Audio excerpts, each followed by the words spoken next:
Classic time Yusuf ने अभी ਤੁਹਾਡੇ ਨਾਲ ਔਰ ਫਾਜ਼ਲ ਸ਼ਹਿਜ਼ਾਦ ਕੋਕਰ ਸਾਹਿਬ ਬਿਸਮਿਲ੍ਲਾ ਜੀ ਆਇਆਂ ਨੂੰ ਸਲਾਮਤ ਰਹੋ ਔਰ ਤੁਹਾਡੀ ਦਰਵੇਸ਼ੀ ਸਲਾਮਤ ਰਹੇ। ਬਾਬਾ ਜੀ ਦੇ ਨਾਲ ਬਾਬਾ ਫਰੀਦ ਸਾਹਿਬ ਦੇ ਨਾਲ ਇੱਕ ਵਾਕਿਆ ਮਨਸੂਬ ਕੀਤਾ ਜਾਂਦਾ ਹੈ ਔਰ ਇਹ ਜਿਹੜਾ ਸ਼ੇਰ ਹੈ, ਇਹ ਜਿਹੜਾ ਦੋਹਾ ਹੈ, ਸ਼ਲੋਕ ਕਿਹਾ ਜਾਂਦਾ ਬੇਸਿਕਲੀ।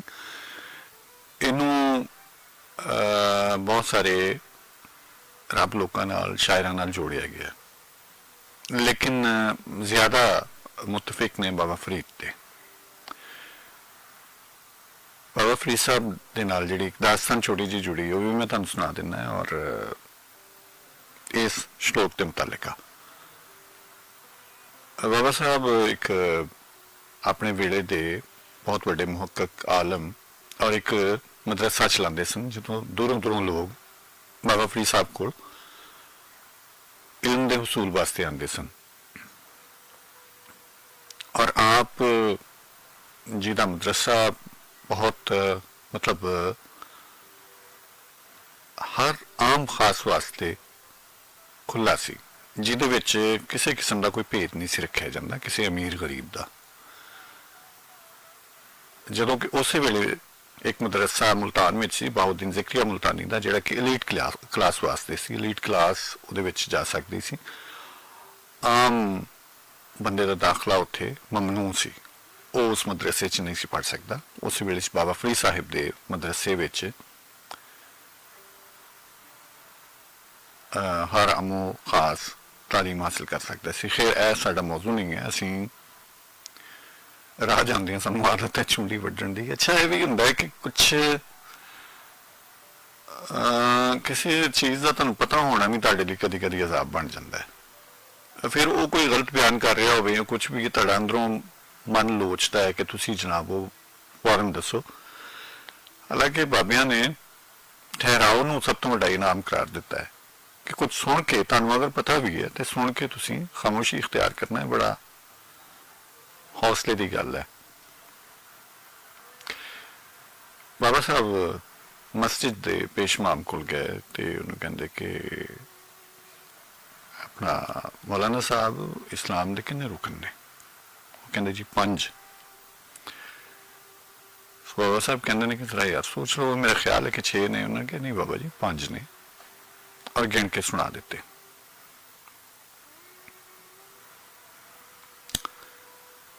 ਥੋੜੇ ਦਿਨ ਫਿਰ ਪਏ ਤੇ ਬਾਬਾ ਜੀ ਰਾਹ ਜਾਂਦੇ ਆ ਫਿਰ ਟੱਕਰੇ। ਉਹਨੂੰ ਕਿਹਾ ਜੀ ਮੌਲਾਨਾ ਮੈਂ ਇੱਕ ਰਸੋਈ ਪਾਈ ਸੀ, ਉਹਦੇ ਵਾਸਤੇ ਜ਼ਰਾ ਗੌਰ ਕੀਤਾ ਤੁਸੀਂ? ਉਹਨਾਂ ਨੇ ਕਿਹਾ ਬਾਬਾ ਜੀ ਗੌਰ ਕਰਨ ਦੀ ਕੀ ਲੋੜ ਹੈ, ਇਹ ਤਾਂ ਪੜ੍ਹੀ ਲਿਖੀ ਗੱਲ ਹੈ, 5 ਨੇ। ਤੀਜੀ ਵਾਰੀ ਜਦੋਂ ਬਾਬਾ ਜੀ ਤਸ਼ਰੀਫ ਲਗਾਏ ਔਰ ਮੌਲਾਨਾ ਕੋਲੋਂ ਪੁੱਛਿਆ ਕਿ ਮੌਲਾਨਾ ਸਾਡੇ ਸਵਾਲ ਤੇ ਕੋਈ ਥੋੜਾ ਜਿਹਾ ਗੌਰ ਫਿਕਰ ਕੀਤਾ?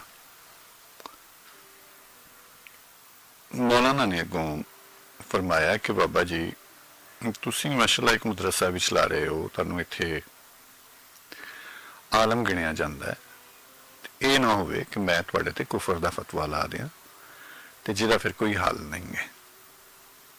ਤੁਹਾਡੀ ਕਿਸੇ ਨੇ ਫਿਰ ਸਾਰ ਨਹੀਂ ਲੈਣੀ ਜਿਹਦੇ ਤੇ ਅਸੀਂ ਫਤਵਾ ਲਾ ਦਈਏ। ਮੈਂ ਕਿਹਾ ਅੱਛਾ ਬਿਲਿਆ ਮੌਜ ਹੈ ਤੇਰੀ, ਲੇਕਿਨ ਫਿਰ ਵੀ ਮੈਂ ਕਹਿੰਦਾ ਕਿ ਗੌਰ ਕਰੀ। ਥੋੜੇ ਦਿਨ ਪਹਿਲੇ ਲੋਕ ਪੈਦਲ ਹਜ ਕਰਨ ਜਾਂਦੇ ਸਨ, ਉਦੋਂ ਜ਼ਿਆਦਾ ਰਾਹ ਲੈਂਦੇ ਸਨ, ਕੋਈ ਥੋੜੇ ਬਹੁਤੇ ਪੈਸੇ ਉੱਤੇ ਖਾਣ ਪੀਣ ਦੇ ਖਰਚੇ ਵਾਸਤੇ। ਸੋ ਮੌਲਾਨਾ ਚਲੇ ਗਏ। ਮੁਖਤਸਰ ਹੈ ਕਿ ਹਜ ਦੀ ਅਦਾਇਗੀ ਹੋਈ, ਵਾਪਸੀ ਤੇ ਆ ਰਹੇ ਸਨ। ਵਾਪਸੀ ਆਉਂਦਿਆਂ ਉਦੋਂ ਐਸੀ ਕਿ ਲੋਕ ਉਹਨਾਂ ਕੋਲ ਨਕਾਰੇ ਜਾਂ ਨੌਬਤ ਹੁੰਦੀ ਸੀ ਜੋ ਵਜਾਉਂਦੇ ਸਨ। ਇੱਕ ਦੂਸਰੇ ਨੂੰ ਬਾਹੋਂ ਫੜ ਕੇ ਹਿਲਾਇਆ ਨਹੀਂ ਸੀ ਜਾਂਦਾ ਕਿ ਉੱਠ ਚੱਲੀਏ, ਮਤਲਬ ਕੋਈ ਕਿਤੇ ਦਾ ਕੋਈ ਕਿਤੇ ਦਾ। ਸੋ ਹੋਣੀ ਰੱਬ ਦੀ ਕਿ ਮੌਲਾਨਾ ਸਾਹਿਬ ਸੁੱਤੇ ਰਹਿ ਗਏ। ਜਦੋਂ ਉੱਠੇ ਨੇ ਤੇ ਆਸੇ ਪਾਸੇ ਕੋਈ ਨਾ ਦਿਸਿਆ, ਰਾਹ ਭੁੱਲ ਗਏ। 8 ਪੈਰ ਹੋ ਗਏ। 8 ਪੈਰ ਇੱਥੋਂ ਤੱਕ ਹੋਇਆ ਕਿ ਖਾਣੇ ਪੀਣੇ ਨੂੰ ਕੁਛ ਨਹੀਂ ਸੀ। ਸੋ ਟੁਰਨ ਤੋਂ ਵੀ ਆਤਰ ਹੋ ਗਏ, ਰਹਿ ਗਏ, ਯਾਨੀ ਕਿ ਉਹਨਾਂ ਦੀ ਜਿਸਮਾਨੀ ਸਖਤ ਖਤਮ ਹੋ ਗਈ। ਇੱਕ ਯਾਰੀ ਨਜ਼ਰ ਆਇਆ ਤੇ ਅੱਖਾਂ ਰਿਣੀਆਂ ਹੋ ਕੇ ਉਹ ਫੌਰਨ ਗਏ ਔਰ ਉਹਨੂੰ ਸਵਾਲ ਕੀਤਾ। ਪਹਿਲਾ ਸਵਾਲ ਸੀ ਕਿ ਤੇਰੇ ਕੋਲ ਖਾਣ ਨੂੰ ਕੁਛ ਹੈ? ਉਹਨੇ ਕਿਹਾ ਰੱਬ ਲੋਕਾ ਠੀਕ ਹੈ ਖਾਣ ਨੂੰ ਵੀ, ਲੇਕਿਨ ਕਿੱਥੋਂ ਕਿਵੇਂ ਤੇਰੀ ਇਹ ਹਾਲਤ ਹੈ? ਉਹਨੇ ਕਿਹਾ ਜੀ ਮੈਂ ਸਭ ਕੁਝ ਦੱਸਾਂਗਾ, ਮੈਂ ਇਸ ਵੇਲੇ ਮਰਨ ਦੀ ਕੈਫੀਅਤ ਵਿੱਚ ਹਾਂ ਤੇ ਮੈਨੂੰ ਕੁਛ। ਅੱਛਾ, ਉਹਨਾਂ ਨੇ ਕਿਹਾ ਵੀ ਪਹਿਲੇ ਆਪਾਂ ਥੋੜਾ ਤੈਅ ਕਰ ਲਈਏ, ਮੇਰੇ ਕੋਲ ਇੱਕ ਰੋਟੀ, ਅੱਧੀ ਮੈਂ ਤੁਹਾਨੂੰ ਦੇ ਦਿੰਦਾ, ਅੱਧੀ ਆਪ ਖਾ ਲੈਣਾ, ਲੇਕਿਨ ਤੁਸੀਂ ਇਹਦੇ ਮੁਆਵਜ਼ੇ 'ਚ ਮੈਨੂੰ ਕੀ ਦਿਓਗੇ? ਇਹਦੇ ਇਵਜ਼ ਕੁਛ ਦੇਣ ਵਾਸਤੇ ਤੁਹਾਡੇ ਕੋਲ ਹੈ? ਉਹਨੇ ਕਿਹਾ ਜੀ ਮੇਰੀ ਤੇ ਤੁਸੀਂ ਸੂਰਤ ਹਾਲ ਵੇਖ ਰਹੇ ਹੋ, ਮੈਂ ਕੀ ਦੇ ਸਕਣਾ ਇਸ ਵੇਲੇ, ਮੇਰੇ ਤੇ ਕੱਪੜੇ ਵੀ ਪਾਟੇ ਹੋਏ ਨੇ। ਉਹਨੇ ਕਿਹਾ ਨਹੀਂ ਫਿਰ ਧਿਆਨ ਮਾਰੋ, ਆਮਾਲ ਵੀ ਬਹੁਤ ਵੱਡੀ ਦੌਲਤ ਹੁੰਦੀ ਹੈ, ਜੋ ਤੁਸੀਂ ਖੱਟਿਆ ਵਟਿਆ ਹੁੰਦਾ ਹੈ ਅਮਲਾਂ ਦੀ ਸੂਰਤ 'ਚ, ਇਬਾਦਤ ਦੀ ਸੂਰਤ 'ਚ, ਤੇ ਉਹ ਵੀ ਬੜੀ। ਕਹਿੰਦਾ ਜੀ ਉਹ ਮੇਰੇ ਕੋਲ ਬਹੁਤ ਜ਼ਿਆਦਾ ਹੈ, ਮੈਂ ਤਾਂ ਜਦ ਕਦੀ ਕਜ਼ਾ ਨਹੀਂ ਕੀਤੀ, 5 ਵੇਲੇ ਨਮਾਜ਼ ਵੀ ਪੜ੍ਹੀ, ਮੈਂ ਰੋਜ਼ੇ ਵੀ ਰੱਖੇ, ਜ਼ਕਾਤ ਵੀ ਦਿੱਤੀ, ਤੌਹੀਦ ਦਾ ਮੈਂ ਕਾਇਲ ਹਾਂ, ਹਜ ਤਾਜ਼ਾ ਤਾਜ਼ਾ ਕਰਕੇ ਮੈਂ ਆ ਰਿਹਾ। ਉਹਨੇ ਕਿਹਾ ਵੀ ਰੱਬ ਦੇ ਬੰਦਿਆ ਤੂੰ ਤੇ ਬੜਾ ਅਮੀਰ ਹੈ, ਤੇਰੇ ਕੋਲ ਤੇ ਬੜੀ ਦੌਲਤ ਹੈ। ਉਹਨੇ ਕਿਹਾ ਫਿਰ ਕਿਸ ਤਰ੍ਹਾਂ ਬਣਦਾ ਸੌਦਾ? ਉਹਨੇ ਕਿਹਾ ਜੀ ਤੁਸੀਂ ਦੱਸੋ। ਉਹਨੇ ਕਿਹਾ ਮੈਂ ਇੱਕ ਬੁਰਕੀ ਦਿਆਂਗਾ, ਤੁਸੀਂ ਉਹਦੇ ਬਦਲੇ ਵਿੱਚ ਮੈਨੂੰ ਆਪਣੇ ਇੱਕ ਅਮਲ ਦਾ ਸਵਾਬ ਦੇ ਦਿਓਗੇ। ਉਹਨੇ ਕਿਹਾ ਜੀ ਜੋ ਮੈਂ ਕਰ ਰਿਹਾ, ਜੋ ਕੀਤੇ, ਜੋ ਅੱਗੇ ਵੀ ਕਰਨੇ ਨੇ, ਉਹ ਸਾਰੇ ਤੁਹਾਨੂੰ ਆ ਜਾਣਗੇ, ਤੁਸੀਂ ਮੈਨੂੰ ਰੋਟੀ ਦੇਵੋ। ਉਸ ਹਯਾਲੀ ਨੇ ਉੱਥੋਂ ਬੱਕਰੀ ਦਾ ਦੁੱਧ ਚੋਇਆ ਪਿਆਲੇ 'ਚ ਤੇ ਨਾਲ 5 ਪੱਤੇ ਭਰੂ ਲਏ। ਉਹਨੇ ਕਿਹਾ ਜੀ ਇਹ ਤੁਸੀਂ ਪੱਤੇ ਫੜੋ, ਮੈਂ ਤੁਹਾਨੂੰ ਇੱਕ ਬੁਰਕੀ ਦਿਆਂਗਾ, ਤੁਸੀਂ ਇੱਕ ਪੱਤਾ ਆਪਣੀ ਜ਼ੁਬਾਨੀ ਇਕਰਾਰ ਕਰਕੇ ਦੇਣਾ ਕਿ ਮੈਂ ਤੁਹਾਨੂੰ ਸਵਾਬ ਦਿੱਤਾ ਇਹਦਾ। ਕਿ ਜੀ ਠੀਕ ਹੈ। ਉਹਨੇ ਕਿਹਾ ਜੀ ਇਹ ਪਹਿਲੀ ਬੁਰਕੀ, ਉਹਨਾਂ ਪਹਿਲਾ ਪੱਤਾ ਦਿੱਤਾ। ਉਹਨਾਂ ਨੇ ਕਿਹਾ ਜੀ ਜਿਹੜਾ ਮੈਂ ਤਾਜ਼ਾ ਤਾਜ਼ਾ ਹਜ ਕਰਕੇ ਆਇਆ, ਇਹਦਾ ਸਾਰਾ ਸਵਾਬ ਤੁਹਾਨੂੰ ਆਇਆ, ਔਰ ਅੱਗੋਂ ਤੋਂ ਵੀ ਅਗਰ ਕਰਾਂਗਾ ਤੇ ਉਹ ਵੀ ਤੁਹਾਨੂੰ। ਠੀਕ ਹੈ। ਦੂਸਰੀ ਬੁਰਕੀ ਫੜਾਈ। ਉਹਨੇ ਕਿਹਾ ਜੀ ਮੈਂ ਜਿੰਨੀਆਂ ਵੀ ਅੱਜ ਤੱਕ ਨਮਾਜ਼ਾਂ ਪੜ੍ਹੀਆਂ ਨੇ ਉਹਨਾਂ ਦਾ ਸਵਾਬ ਤੁਹਾਨੂੰ ਆਇਆ, ਔਰ ਅੱਗੋਂ ਵੀ ਜਿੰਨੀਆਂ ਪੜਾਂਗਾ ਉਹਨਾਂ ਦਾ ਵੀ ਸਵਾਬ ਤੁਹਾਨੂੰ ਆਇਆ। ਤੀਸਰੀ ਬੁਰਕੀ ਦਿੱਤੀ। ਉਹਨੇ ਕਿਹਾ ਜੀ ਮੈਂ ਜਿੰਨੇ ਰੋਜ਼ੇ ਰੱਖੇ ਔਰ ਰੱਖਾਂਗਾ ਉਹਨਾਂ ਦਾ ਸਵਾਬ ਵੀ ਤੁਹਾਨੂੰ ਆਇਆ। ਚੌਥੀ ਬੁਰਕੀ ਦਿੱਤੀ। ਉਹਨਾਂ ਨੇ ਕਿਹਾ ਜ਼ਕਾਤ ਮੈਂ ਜਿੰਨੀ ਦਿੱਤੀ ਉਹਦਾ ਸਵਾਬ ਪਿਛਲਾ ਔਰ ਅਗਲਾ ਸਾਰਾ ਤੁਹਾਨੂੰ ਆਇਆ। ਪੰਜਵੀਂ ਬੁਰਕੀ ਦਿੱਤੀ ਤੌਹੀਦ ਦਾ ਮੈਂ ਕਾਇਲ ਹਾਂ, ਔਰ ਇਹਦਾ ਜਿੰਨਾ ਵੀ ਅਜਰ ਹੈ ਉਹ ਸਾਰਾ ਤੁਹਾਨੂੰ ਆਇਆ।